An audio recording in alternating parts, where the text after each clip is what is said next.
साथियों नमस्कार। हमारे चैनल में आपका स्वागत है। मैं हूं रामचंद्र मौर्य।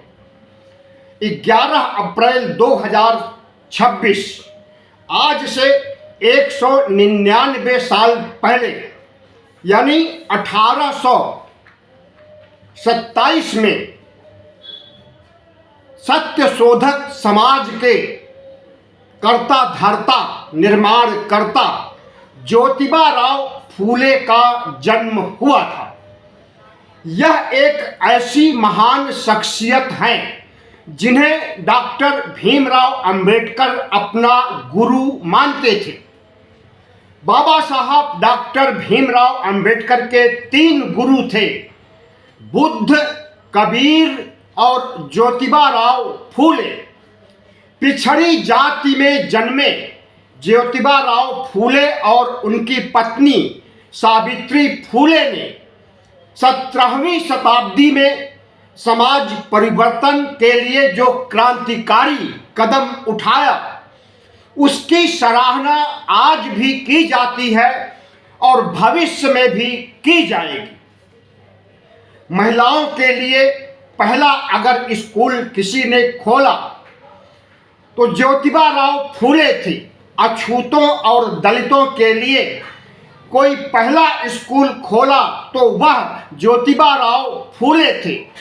विधवा विवाह का किसी ने पहली बार विरोध किया तो वह ज्योतिबा राव फूले थे। सती प्रथा का विरोध किसी ने किया तो वह ज्योतिबा राव फूले थे। इतना ही नहीं, बाल विवाह का अगर किसी ने मुखर हो करके विरोध किया तो वह ज्योतिबा राव फूले थे। सत्यशोधक समाज की स्थापना आप समझ लीजिए कि आज के संविधान के आधार पर उन्होंने 200 साल पहले ही कर दिया था। गुलामगिरी नामक किताब लिखी जिसमें ब्राह्मणवाद और मनुस्मृति की जड़ें हिलाने का काम किया। उस किताब में इन्होंने दिखाया कि सवर्ण जातियां बाहर से यानी यूरेशिया से आई हैं और ओबीसी एससी एसटी के लोग मूल निवासी हैं। तो इस देश पर, इस देश के संसाधनों पर पहला अधिकार मूल निवासियों का है। हमारे देश में अब तक 100 से अधिक भारत रत्न दिए जा चुके हैं। इनमें कई शख्सियत को मरणोपरांत भारत रत्न दिया गया। बाबा साहब अंबेडकर भी उसमें से एक हैं। लेकिन बाबा साहब अंबेडकर के गुरु को नजरअंदाज किया गया।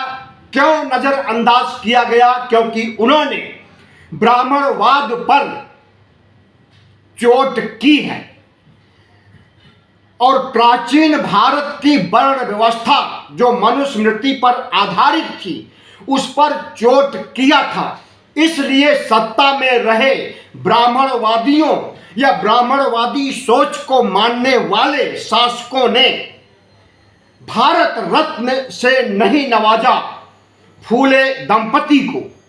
लेकिन अब समय आ गया है कि बाबा साहब की तरह सत्यशोधक समाज और गुलामगिरी पुस्तक के लेखक और पहला स्कूल महिलाओं दलितों के लिए खोलने वाले ज्योतिबा राव फूले को भारत रत्न देना पड़ेगा।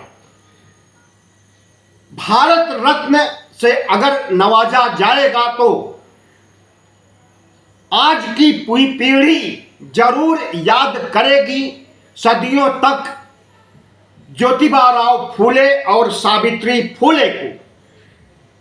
सोशल मीडिया पर देखिए तो सरस्वती का दर्जा जो हिंदू धर्म में दिया गया है एक काल्पनिक देवी का, उससे बड़ा दर्जा सावित्री देवी फूले को दिया जा रहा है क्योंकि इन्होंने वास्तविक रूप से महिलाओं में जागृति लाने, उनकी शिक्षा का बंदोबस्त किया था।